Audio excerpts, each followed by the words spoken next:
It started with garlic bread and a glass of Pinot Noir. We were halfway through dinner, candlelight flickering off the wine glasses, when Natalie dropped the bomb. 1 minute, she was raving about how the crust on the lasagna browned just right, and the next, she was twirling her fork like a pendulum, her gaze fixed somewhere behind me. "I think I need some space," she said, and just like that, the evening shattered into 1,000 sharp edges. I stared at her, my fork halfway to my mouth, unsure if I'd misheard. Space. Yeah. To think. To figure some things out. The silence that followed could have swallowed the whole house. She wasn't crying. Wasn't angry. Just calm. Coldly calm. I recognized that tone. She used it when she canceled plans or returned a dress she no longer liked. Clinical detachment. I never imagined she'd use it on our marriage. I searched her face for clues. Her wavy brown hair was tucked behind one ear, revealing the little stud earring I'd bought her on our 5th anniversary. Her lips, glossed in that color she knew I liked, parted as if she wanted to say more, but she didn't. She let the words just hang there, an unfinished sentence I'd have to finish myself. "What kind of space are we talking about?" I asked finally, setting my fork down. She took a sip of wine before answering. "A break. A little time away. Maybe a week. Maybe 2. A break from what?" I couldn't stop the bitterness from slipping into my voice. She didn't flinch. "From the routine. From this. I need to figure out what I want. This." She said it like it was a prison. Like the life we'd built, the dinners, the dog we adopted together, the plans to start a family had become a chain around her neck. I wanted to scream, to demand answers. But instead, I sat there, watching her like a stranger. "Is there someone else?" I asked. She shook her head too quickly. "No, this isn't about anyone else. It's about me." That was the moment I knew she was lying. But I said nothing. What do you even say when the person you've shared a bed, a future, a damn mortgage with tells you they need time to find themselves? I helped her pack. That's the part one still don't understand. Like a damn fool, I stood beside her as she folded clothes into a sleek maroon suitcase. She moved with mechanical precision, grabbed her favorite jeans, the blue sweater I'd always loved, a pair of heels she hadn't worn in months. It didn't feel real. She kissed me on the cheek at the door. Not the lips. Not like someone about to miss you. Just a kiss like you'd give a friend you didn't plan on seeing again for a while. "Don't worry," she said. "I just need time." And then she left. The silence she left behind wasn't peaceful. It was sharp, buzzing at the edges of my hearing. I stood there for a long time after the door closed, staring at the untouched wine glass across the table, the half-finished lasagna, the napkin folded in her lap now abandoned in her chair. I wandered the house like a ghost that night. Her scent still clung to the pillow on her side of the bed. Her perfume lingered in the bathroom air. I opened the closet door, half expecting to find her still there. But the empty hangers where her favorites used to be said otherwise. I poured myself a glass of whiskey I didn't want and sat on the couch, listening to the hum of the fridge, the occasional pop of the baseboard settling. Our home had never felt so large, or so hollow. I kept replaying the moment over and over, how casually she'd said it, how perfectly rehearsed it sounded, like she'd practiced in the mirror, maybe even written it down. And still, I told myself, maybe this was just a phase. Maybe she was overwhelmed. Maybe space was exactly what she needed. I told myself that. I told myself that as I lay in bed alone that night, staring at the ceiling, her side of the bed cold and untouched. I told myself that as I scrolled through our wedding photos, trying to remember the last time her smile looked real. I told myself that as the hours dragged into days, each one more unbearable than the last. But deep down, I already knew. Natalie hadn't left to find herself. She'd left to find someone else. I didn't realize how loud the silence was until I lived in it. That first week after Natalie left felt like moving through molasses. Everything slower, heavier, like gravity had doubled just for me. Her absence was everywhere. In the way the bed stayed made. In the unused coffee mug by the sink. In the quiet. I started to notice how many things I did just because she liked them. I kept the thermostat at 72. I made decaf after dinner. I watched shows I never really liked just because they were our shows. With her gone, I found myself turning the volume down, lights off earlier, letting dishes pile up in the sink a little longer. It felt like letting go, but more like unraveling. I tried to distract myself.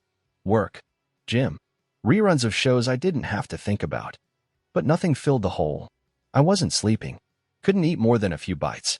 My thoughts just kept circling. Was she okay? Was she missing me? Would she call? But the phone didn't ring. And then came the photos. It started with a message from Ben, one of our mutual friends. The kind of guy who never meant harm but always seemed to cause it anyway. Yo, didn't know Natalie was in Napa. Thought you guys were taking a break. I blinked at the message.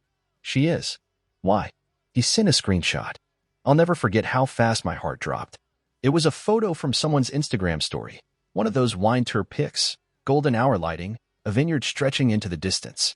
There she was, laughing, glass of wine in hand, a man beside her. Their hands were touching. Not holding. Not quite. But close.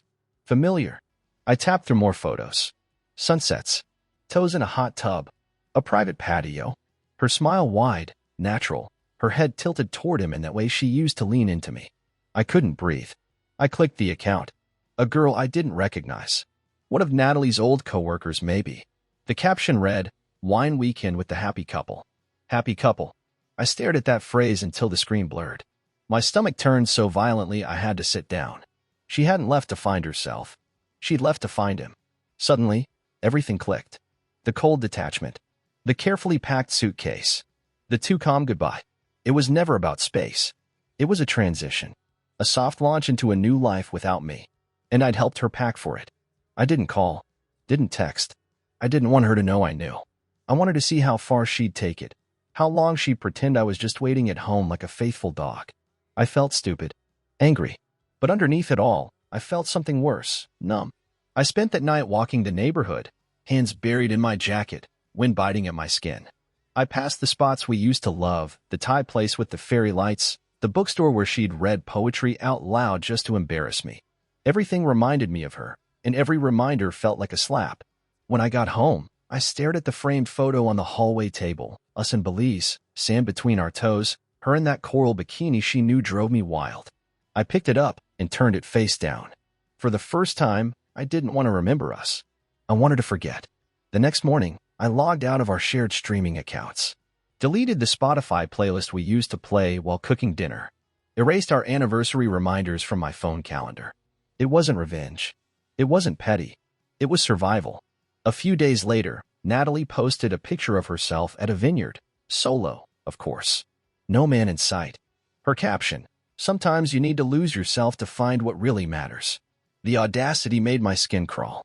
The comments were a flood of hearts and "You go girl" and "Love this for you." No one knew the truth. That she'd slipped out of our marriage like a dress that didn't fit anymore and left me folded on the floor with it. I didn't comment, but I remembered. That night, I pulled up a blank document and wrote, "She didn't leave to find herself. She left to find someone else." I saved it.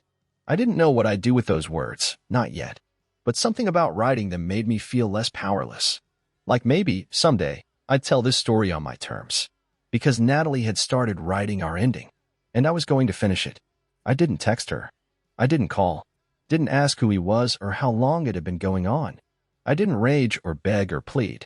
Instead, I let the silence stretch between us like a taut wire, dangerous, humming, waiting to snap. Because the anger wasn't loud. It didn't crash into things or scream into pillows. It smoldered. It burned. I started by clearing the house of her. Every picture frame, every candle she bought on a whim, every decorative pillow that served no functional purpose. I boxed them all, labeled them Natalie, and shoved them into the guest room closet. Her coffee mug, her yoga mat, her favorite throw blanket. Gone. The space she wanted? She could have all of it. The house looked different almost immediately. Colder, maybe, but cleaner. The bathroom didn't smell like her shampoo anymore. The closet didn't overflow. The kitchen counters weren't cluttered with her morning routine. There was a strange satisfaction in the purge. Like shedding skin. I didn't cry. I didn't fall apart. I just moved. And that scared me. Because I used to think love was a forever kind of thing. Something you didn't just take a break from. But sitting in the emptiness she left behind, I realized that love, real love, shouldn't feel like holding your breath. It shouldn't feel like you're constantly waiting for the other shoe to drop. So I stopped waiting. I started waking up early. At first, just because I couldn't sleep. Then because the morning air felt honest, cool, and unfiltered. I ran. Not far, just the neighborhood loop, but each footstep felt like therapy. My lungs burned, my legs ached, but it was the first time in weeks I felt alive. I changed my diet. Swapped frozen meals for greens, meats, grains. Not because I was trying to impress anyone, just because I wanted to feel in control of something. The weight I didn't know I was carrying started to fall off, physically and emotionally. My shoulders felt lighter. My jaw unclenched. I looked in the mirror and started to recognize myself again, not Jake, the husband, or Jake, the betrayed, but just Jake, the man beneath the rubble. Even the house began to shift. I painted the living room something bold and dark, a color Natalie would have vetoed immediately. I changed the bedding, replaced the pictures on the wall with prints that felt like mine. I found a kind of freedom in the smallest choices. No debates over decor. No, are you sure about that rug? Just me. One evening, I found myself standing in the middle of my kitchen, shirtless and dripping with sweat from a run, drinking a protein shake straight from the blender. I laughed at how absurd it would have looked to the man I used to be. The man who tiptoed around her moods, who used to plan Friday date nights she always found a way to cancel. That version of me was dying. And not all deaths are tragic. At night, I'd still think about her. Wonder where she was, if she was tangled in someone else's sheets, if she ever looked at the ceiling and felt the same guilt gnawing at her gut. But those thoughts came with less weight now. Less heat. She didn't call. Didn't check in. Didn't ask how I was holding up. Good. I didn't want her to. One afternoon, I passed by our old florist. The place I used to grab peonies every couple of weeks, Natalie's favorite. Just because. I used to think gestures like that meant something. That love was built into little things. But flowers wilt. People do, too. I walked in anyway. Anniversary? The clerk asked, smiling politely. No, I said, scanning the cooler. New chapter. I picked out something different. Something untamed. Wildflowers in deep purples and burnt orange, nothing delicate or arranged. I didn't send them to anyone. I put them on my own damn kitchen table. Because healing doesn't always look like moving on. Sometimes, it looks like reclaiming the space where love used to live. And slowly, without fanfare or grand declarations, I began to rebuild. Not a new version of the old me, but something sharper, something stronger. And as the sun dipped behind the trees that evening, casting long golden shadows through the blinds, I stood in the silence she left behind and felt peace for the first time. It was a Tuesday when I first saw her. I'd just finished a run, sweat still drying on my neck, lungs raw from the cool air, and stopped by the new cafe that had opened near the corner of 5th and Maple. It wasn't my usual place. Natalie and I had our spot, a pretentious little bistro with imported beans and tiny spoons. This one was warm, rustic, with mismatched chairs and handwritten menus on chalkboards. I walked in for a black coffee. Nothing fancy, just something hot to cut the morning chill. But then I saw her, seated by the window, fingers dancing over a laptop, headphones in, eyes flicking between the screen and the notebook beside her. Harper. I didn't know her name yet, but I noticed the details. Her hair was chestnut brown, tied into a loose bun that kept unraveling. She wore oversized glasses that kept slipping down her nose, and every few seconds she'd push them up absent-mindedly, lips twitching as if the sentence on her screen amused her. She had this quiet presence, like she wasn't trying to take up space, but you'd notice her anyway. I ordered my coffee and slid into a seat 2 tables over.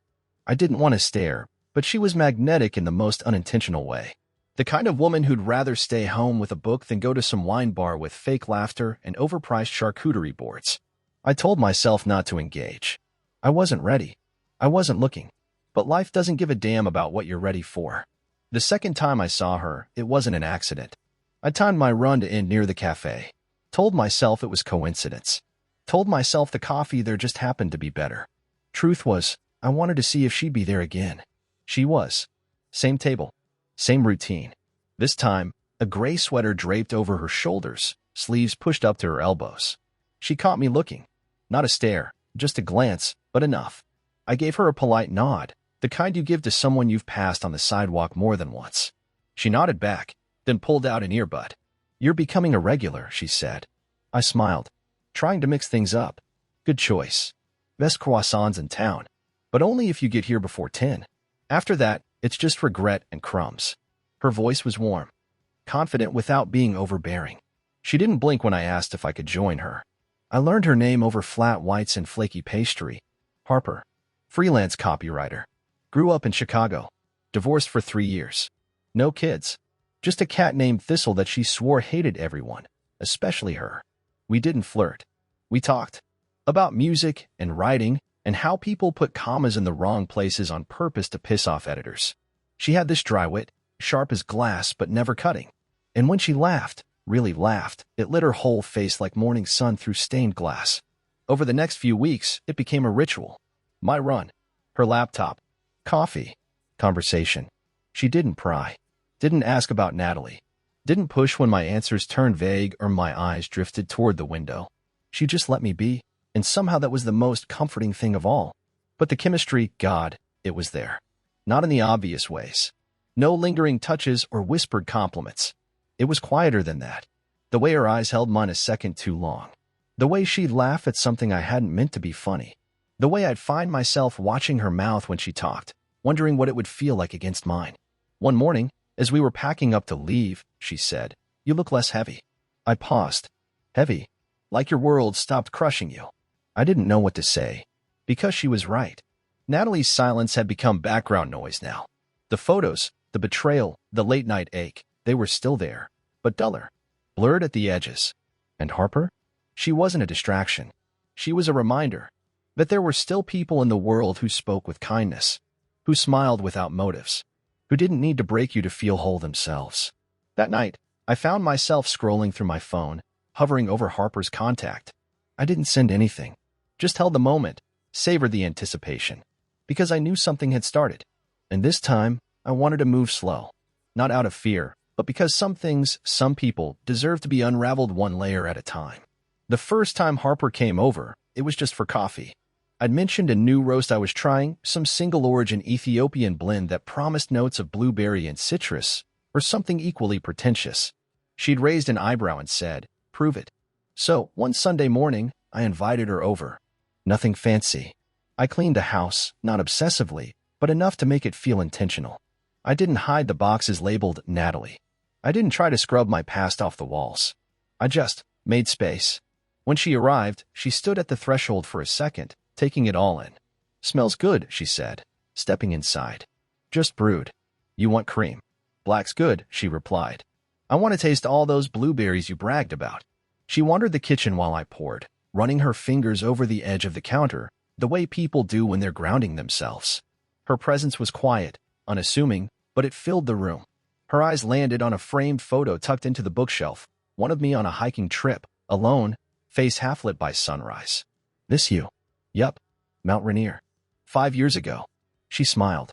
"You look like you're about to say something philosophical. Like, life is about the climb or some bullshit." I laughed.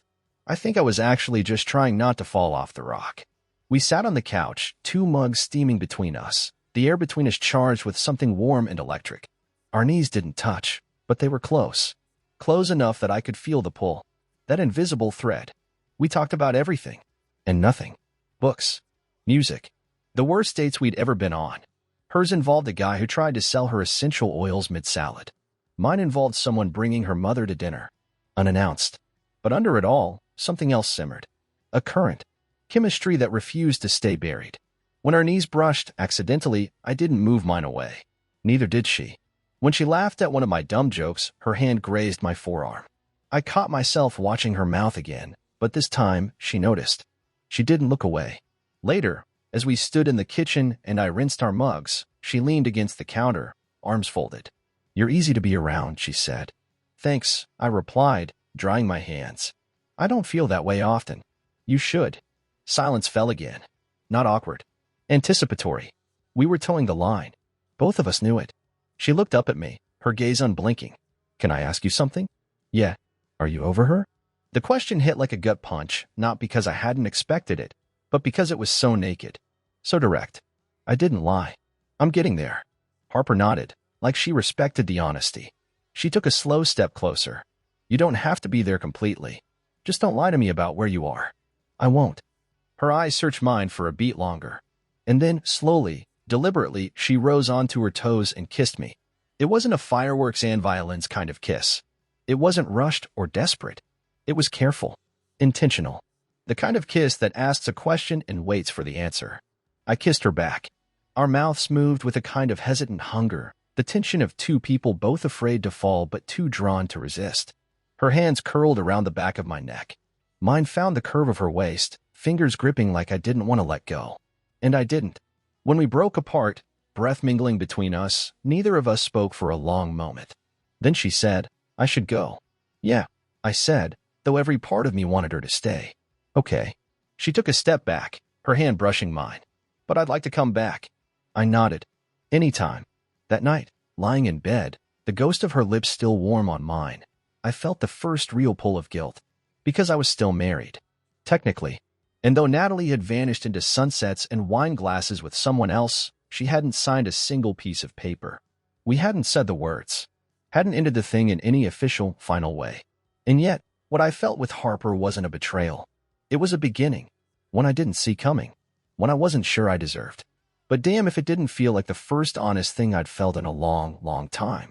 It came in the middle of a Tuesday. I was in the middle of editing some project files on my laptop, Harper's laughter still echoing in my head from the night before.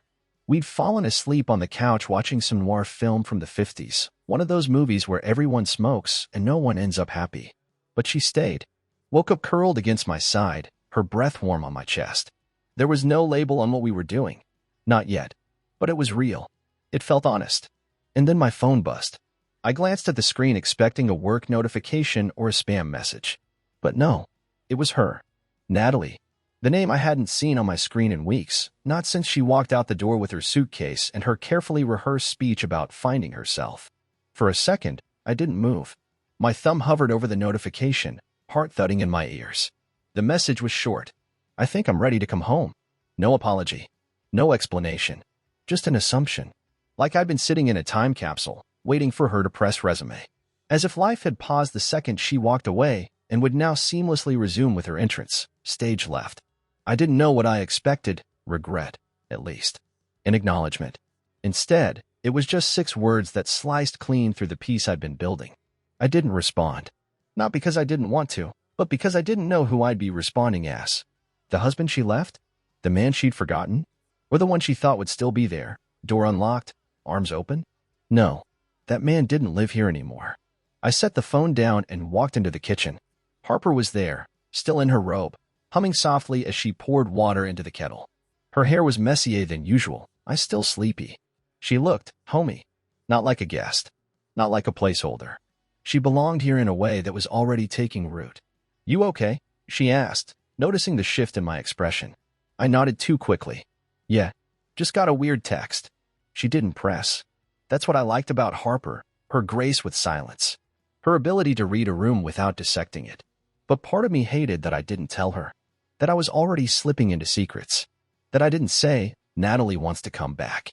Because part of me wanted to see how this would play out. Without influencing it. Without warning. I was tired of protecting people from consequences, especially her.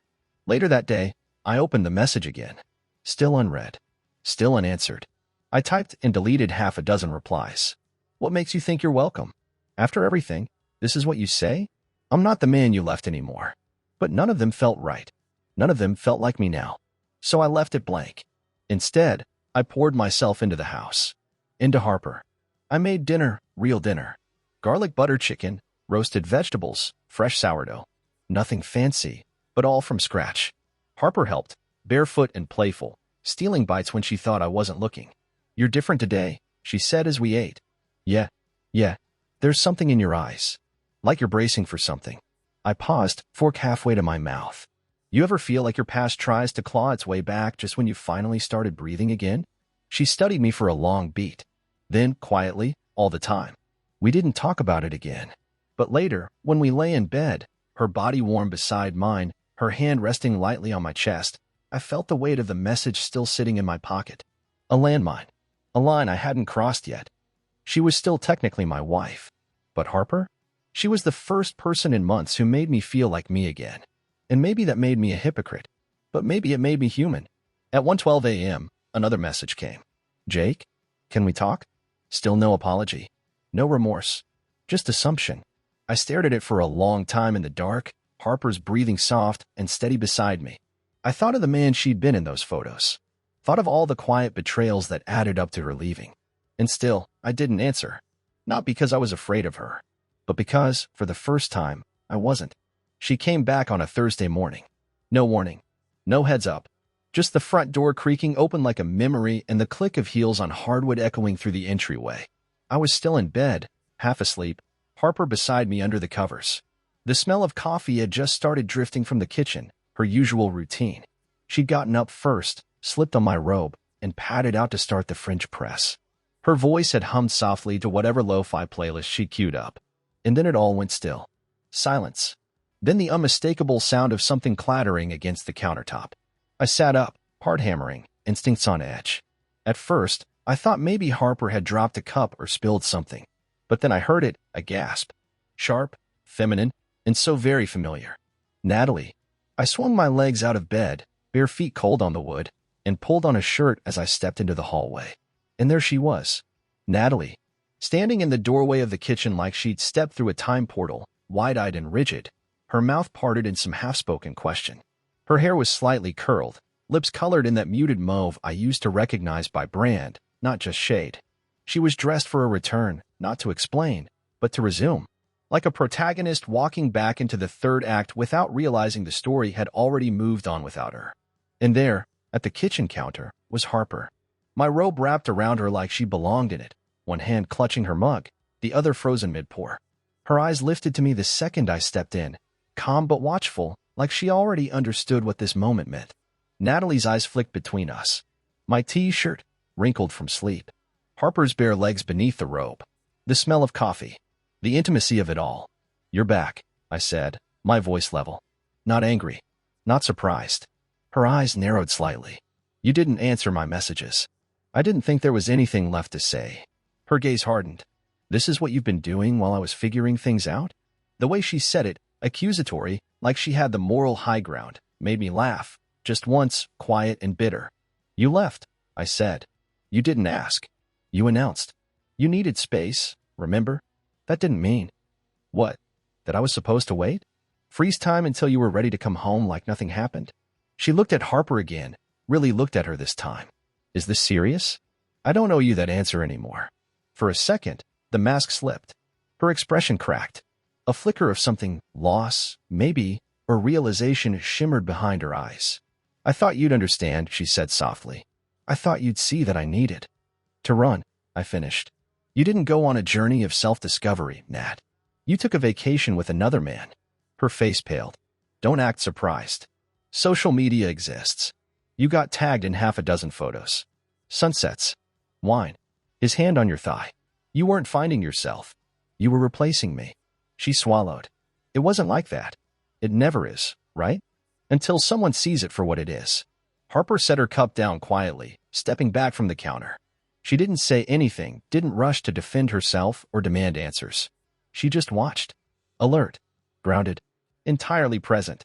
And I realized that Natalie, after all her years with me, had never really been any of those things. "I didn't come to fight," Natalie said. "Then why are you here?" She faltered. "Because this is my home." "It was your home," I corrected. "You made the decision to leave. You don't get to walk back in and pretend that nothing changed." Her arms folded, defensive now. "So that's it. You replace me the second I leave and she just moves in."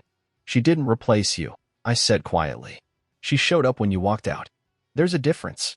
Harper stepped forward then, her tone even. "I'm not here to cause drama. I didn't know when you'd be back. I didn't know you'd even care." Natalie turned toward her, jaw clenched.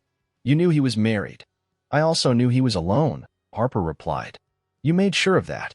It was surgical, clean, calm, but precise. Natalie flinched like the truth had stung. The three of us stood in silence for a long moment. The smell of coffee now mingled with tension so thick it felt physical. Finally, I spoke. "You should go." Natalie stared at me like she didn't recognize the person speaking. Maybe she didn't. Maybe that was the point. Without another word, she turned and walked out. The door closed quietly behind her. And in the silence that followed, Harper looked at me. Not with judgment. Not with fear. Just clarity. "She's not coming back, is she?" I shook my head. She was never planning to. She just didn't expect the world to move on without her. Harper stepped toward me, slipping her hand into mine. And for the first time, I didn't look back. It didn't take long. The next morning, Natalie called. Not texted. Called. Bold, like she hadn't walked into my home uninvited and been greeted by a woman in my robe. I let it ring twice before answering. "I think we need to talk," she said, her voice sharper now, no longer the soft, regretful version from the day before. "We did," I said flatly. "You showed up. You saw what's changed. I deserve better than that, she snapped. That was the moment I knew we weren't done. Natalie showed up 2 hours later. Same blue sedan. Same entitled knock on the door, like she still owned part of it. Harper had gone home after breakfast. She'd offered to stay, to be present, but I told her no. This was mine to face. When I opened the door, Natalie stood there in a long coat, sunglasses perched like armor, mouth a tight line. Can I come in? I stepped aside. Sure. One last time. She walked into the living room, looking around like she was seeing it for the first time. New rug. Different throw pillows. Our old engagement photo gone from the mantel. Her eyes flicked to the bare space where it used to hang. You really scrubbed me out, she said. No. I just stopped preserving the illusion. She sat, legs crossed, hands folded in her lap like a lawyer preparing a closing argument. I needed time. That's all I asked for. I told you that. No, Natalie. You didn't ask. You told me. And you didn't just need time. You needed him. Her lips parted. That's not fair. Isn't it? I walked to the mantel, picked up a small photo of me and my dad at a baseball game last summer. You were in Napa, holding hands with someone, toasting to sunsets while I sat here thinking maybe you'd come back. And when I didn't answer your text fast enough, you just showed up, expecting things to still fit. I was scared, she said, voice tight now. I didn't know what I was doing, but you knew who you were doing it with. She flinched. Just say it, I pressed. Admit it. You left to be with someone else. Her eyes filled, but I didn't feel sympathy. Not this time. It started after I left, she whispered. I gave her a cold smile. Then you've got great timing. That first photo I saw? Day 3. She looked away. It wasn't serious. That's the excuse? It didn't mean anything? I was lost. No, Natalie. You were selfish. Her face twisted. And you're just what? The perfect victim now? The guy who suffered quietly and gets the girl in the end. I didn't get anyone, I said, voice low. I earned my peace. One run, one breath, one empty bed at a time. And when someone finally showed up and gave me real conversation, real presence, I didn't push it away. You moved on too fast, she said, tone accusatory. You left, I repeated. You don't get to dictate the speed of my healing. Her eyes turned cold then. You know what? You always do this. You turn things around. You play calm and measured while the other person's falling apart. You never really fight, Jake. You never bleed for things. That struck harder than I expected. Because she wasn't wrong. I used to think being calm meant being strong. That not yelling, not reacting, made me noble. But in reality, I'd just been silent while she slipped further and further away. I stepped closer. You know why I never bled, Natalie? Because I was always stitching you back together. Every time you broke down, or pulled away, or needed space, I made the excuses. I kept us moving. I filled the silences. You want a martyr? I'm not him. Not anymore. She stood, eyes glinting. Then what are you? Done. The words settled between us like ash. She looked at me like she didn't recognize the man in front of her anymore. Maybe she didn't. Maybe that's what hurt her most. She shook her head. I made a mistake. I know, I said, and this time it wasn't cruel. Just fact. But not the one you think. You didn't just pick the wrong guy in Napa. You picked the wrong story. You thought you could leave and the chapter would stay blank until you came back to write the ending. And now, I held her gaze. Now, I'm writing something else. She stared at me for another long moment. Then she grabbed her purse and walked toward the door. No hug. No final plea. Just the sound of her heels clicking down the steps. I watched through the window as she sat in the car, hands on the steering wheel, not moving. I wondered if she was crying. I wondered if she finally saw what she'd lost. But I didn't go out. Didn't knock on the window. Didn't offer closure. Because the truth was, she didn't need it. I did. And now, finally, I had it. We met at the cafe where it all started. Neutral ground. Public. No drama. Harper sat at the same table by the window, fingers curled around her mug, hair tucked behind her ear, eyes a little more guarded than usual. She'd come early, her habit, and when I walked in, she looked up but didn't smile right away. This was the talk we'd been avoiding. The aftermath. I slid into the seat across from her, letting the clink of my cup on the saucer break the silence. She showed up again? Harper asked, voice steady. I nodded. Wanted to talk. And did you? Yes. I told her the truth. Told her it was over. Harper didn't blink. Just stirred her coffee, slow and quiet. She wasn't expecting that. No, I said. She thought time had paused. Like she could just walk back in and press play. There was another pause. Not uncomfortable, just full. She looked at me like I was the one who'd changed. I added, and I guess I have. I'd hope so. Finally, her eyes met mine, calm, but searching. Jake, I need to know something. Okay. She leaned forward, hands flat on the table. Am I your rebound? No. Then prove it. Because I won't be the woman who patches someone back together just for them to walk away once they're whole again. You're not a patch, I said, leaning in too. You're the reason I stopped feeling broken. She held my gaze for a long time. I could see the flicker of doubt, the walls she'd built to protect whatever we'd become. I couldn't blame her. I hadn't exactly shielded her from the storm. I didn't tell you she texted. I admitted. Not at first. Not when she first said she wanted to come home. Her eyebrows arched. Why not? I didn't know what it meant yet. I wasn't hiding it. I just wasn't ready to make it real. I thought maybe if I ignored it, it would go away. And you didn't think I deserved to know? I was scared, I said, of losing what we had, of turning it into something messy. But that was unfair to you. Harper exhaled, gaze dropping for a moment. I get it, but I need honesty. Always. You'll have it, I said. From here on out. She sat back, arms folded, looking out the window for a beat.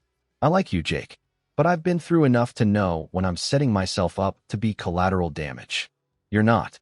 You sure? Yes. Silence again. The hum of the cafe filled the space between us. Steam wands, ceramic clinks, quiet conversations. I watched her run her thumb along the edge of her cup, and something about the way she did it, so precise, so deliberate, felt intimate in a way I hadn't appreciated before. I'm not Natalie, she said suddenly. I know. I don't want to be someone you chose because she left. You're not.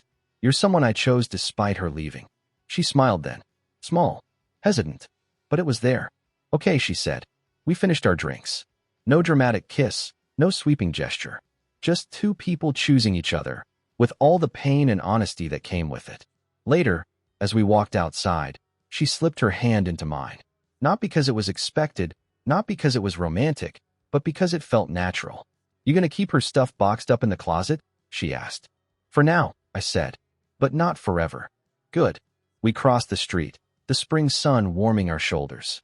And for the first time in months, I wasn't looking over my shoulder. I wasn't waiting for a text, a twist, a return. Natalie had taken a break to find herself. But the thing she never understood was this. When you leave someone behind, you don't get to come back and expect them to be untouched. The world moves. People heal.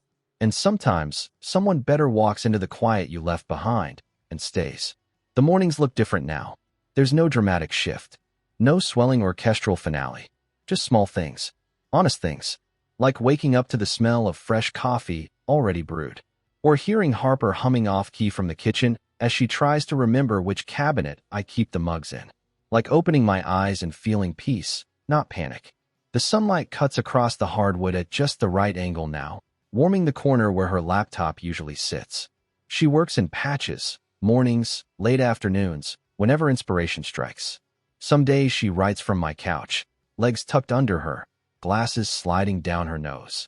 Other days, she insists on real structure and sets up camp at the kitchen table, armed with sticky notes and an oversized thermos. This morning, I woke up before her. I made the coffee. I poured 2 cups and set them on the table.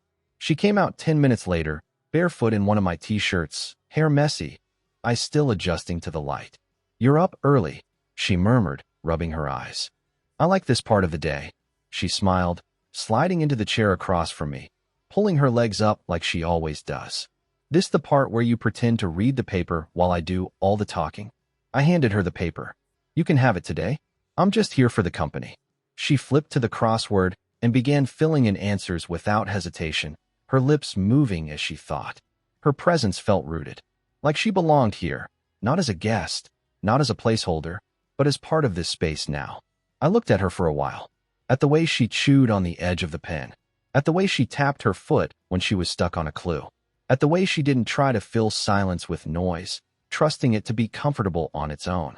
This was what I'd been missing. Not perfection, not rescue, just presence. It wasn't long ago that I stood in this very kitchen, stunned by silence. Natalie's absence echoing louder than her footsteps ever had. The stillness back then felt haunted, empty. But now it felt full.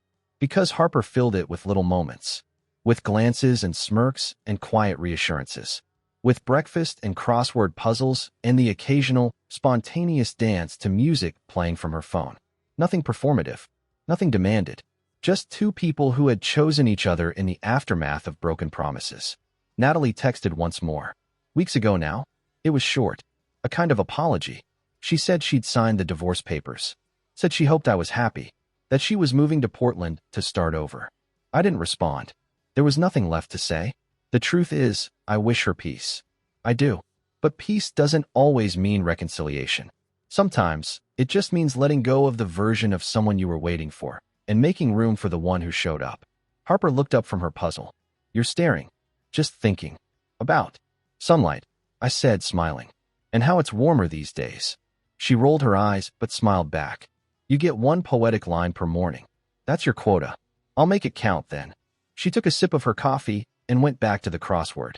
Outside, the trees had started to bloom again, slow, stubborn bursts of green pushing through after a long, gray winter.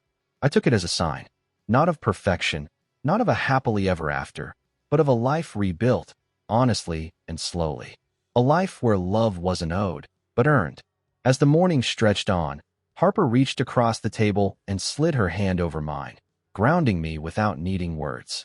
I squeezed her fingers gently, and in that simple touch, fingers laced across warm ceramic, sunlight draped across old floorboards, I found everything I had been waiting for. Natalie was now just a name in the past. But Harper? She was here. She was real. And she was staying.